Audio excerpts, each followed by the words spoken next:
नमस्ते फ्रेंड्स। आज हम ऐसी ज्वेलरी के बारे में चर्चा करेंगे जो कि सोने से कम नहीं है और खो जाए तो कोई गम नहीं है, और जिसे खूब पहनो और साथ ही साथ उसे एंजॉय करो। अब आप ही देखिए, मार्केट में सोना तो कितना महंगा है। अगर हम सोने की कोई चीज़ परचेज करने जाते हैं तो एक ही पहनेंगे, और उसके साथ साथ एक ही बार पहन लेंगे ना, उसे पहन पहन के जब तक बोर नहीं हो जाएंगे, सालों साल चलाएंगे, और तब तक हम उसको बदलने के बारे में सोच भी नहीं सकते, या टूट ना जाए या कुछ एट्सेट्रा एट्सेट्रा।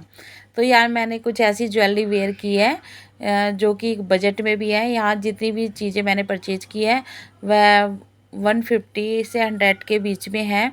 और साथ ही साथ जैसे मैंने ये एक माला परचेज की है, तो इसमें ये माला मेरे को बहुत ही अच्छी लगी, लेकिन जो साड़ी मैंने शादी में डालनी थी उसके साथ वो थोड़ा-सा मैचिंग कम हो रही थी, तो मैंने उसे थोड़ा अपने मैचिंग के योग्य बनाया। वो किस तरीके से बनाया, तो आप भी कभी ऐसा कर सकते हैं। तो ये सारी जो चीज़ें हैं आप देखिएगा कि बिल्कुल सोने से कम नहीं है और बहुत अच्छा लुक देती हैं। हाँ, ये चीज़ का ध्यान रखना चाहिए, जैसे सस्ती और महंगी चीज़ में ये फ़र्क होता है कि जैसे चीज़ ना चुभनी नहीं चाहिए। चुभने का मतलब जिसको पहनने से आपको इरिटेशन ना हो, तो वो सस्ती चीज़ भी आपको सोने का ही लुक देगी एंड काम देगी। तो अगर बजट कम है तो कोई बात नहीं। मेन बात है, हम अगर प्रसन्न मन से किसी भी चीज़ को पहनेंगे, और अगर हम अपने आप में सोच लेते ना हम खुश हैं, तो सब कुछ खुश है। तो यहाँ देखिए मैंने क्या क्या परचेज़ किया है, मैं आपको बताती हूँ। तो यहाँ पे मुझे ना एक इस तरह की पजेब दिखी, जो कि लास्ट जिसमें इलास्टिक है और स्ट्रेचेबल है ये। तो ये मुझे काफ़ी अच्छी सी लगी और बहुत ही कम कॉस्ट में थी। तो मैंने कहा चलो भाई लेके देख लेते हैं, ट्राई कर लेते हैं।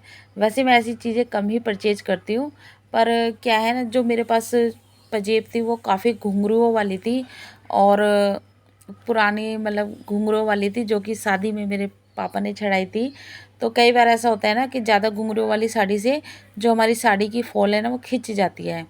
तो फिर मैंने भाई सोचा कि खाली पैर रखने से तो अच्छा है कुछ ऐसा वियर किया जाए जो कि आपको अच्छा भी लगे। तो मुझे ये पजेबा बहुत ही कंफर्टेबल लगी और अच्छी लगी।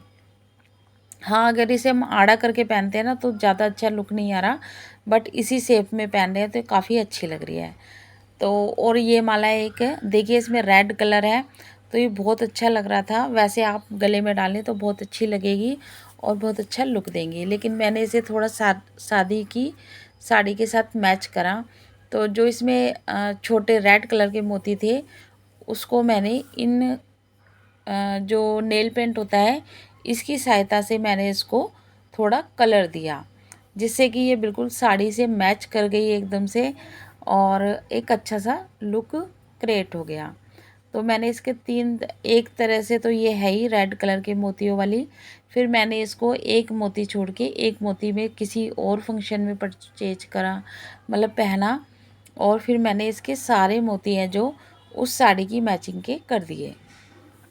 और दूसरी बात, जब जैसे आप अगर आपको किसी और साड़ी की मैचिंग की करना है तो आप दूसरी कलर का इसमें नेल पेंट लगा सकते हैं, और इससे उसमें दूसरे मोतियों का वो आ जाएगा। लेकिन ये देखिए, जो बेस मोती हैं इसके, वो एक अलग साइन लिए हुए हैं। तो इसमें बस थोड़ा सा हमें कलर डालने के लिए हम नेल पेंट का अच्छे से यूज कर सकते हैं। तो ये देखिए दूसरे तरीका, इसमें रेड और वॉयलेट कलर के जो पल्स हैं, तो देखिए इसका लुक कितना अच्छा लग रहा है। आप मार्केट में लेने जाएंगे ना तो कई बार ऐसा होता है कि हमें हमें हमारी पसंद की कोई चीज़ मिलती ही नहीं है, तब ऐसे में ये नेल पेंट है ना हमारे बहुत काम आता है। तो यहाँ तक कि जो बड़े बड़े स्टोन वगैरह की ज्वेलरी भी होती है ना, तो आप उसकी सहायता से अपनी हैवी ज्वेलरी को भी उस कलर की मैचिंग का बना सकते हैं। तो ये तो सिर्फ एक छोटा सा सैंपल था, तो ये मैंने बताया है। और इस तरह की कपड़े वाली आजकल चूड़ियाँ आजकल क्या पुरानी हैं, बट जब नहीं मिलती ना तो फिर यही काम आती है। और इस तरह के पोटली बैग, या तो अगर आपकी साड़ी में कपड़ा फालतू है या इस तरह का मैचिंग का लाके आप सिलवा भी सकते हैं, या बाज़ार में इस तरह के बने बनाए मिल जाते हैं तो आप पोटली बैग भी यूज कर सकते हैं। तो ये बहुत सस्ते भी मिल जाते हैं और महंगे से महंगे भी मिलते हैं। तो ये आपको 100 रुपये से लेके और 1000-2000 तक के भी आएंगे, लेकिन फ़र्क इतना होता है भाई उसमें मटेरियल अच्छा लगा होता है। तो यहाँ तो हम सिर्फ ऐसा वो वाली चीज़ों के बारे में शेयर कर रहे हैं जो सोने से कम ना हो और खो जाए तो कोई गम ना हो। तो ये माला है हमारी जो साड़ी से मैचिंग करने के लिए रेडी हो गई है, और ये मंगलसूत्र है तो ये भी बिल्कुल अच्छा है। और बस ये ध्यान रखना चाहिए बिल्कुल लाइट वेट हो। और ये उस शादी की कुछ पिकें हैं जहाँ पर मैंने ये ज्वेलरी को वेयर करा, क्योंकि पिछली बार जब मैंने साड़ी ये पहनी थी तो थोड़ी हैवी ज्वेलरी पहनी थी, तो इस बार मैंने सोचा क्यों ना कुछ लाइट पहनी जाए। और जिस वेडिंग में हम गए थे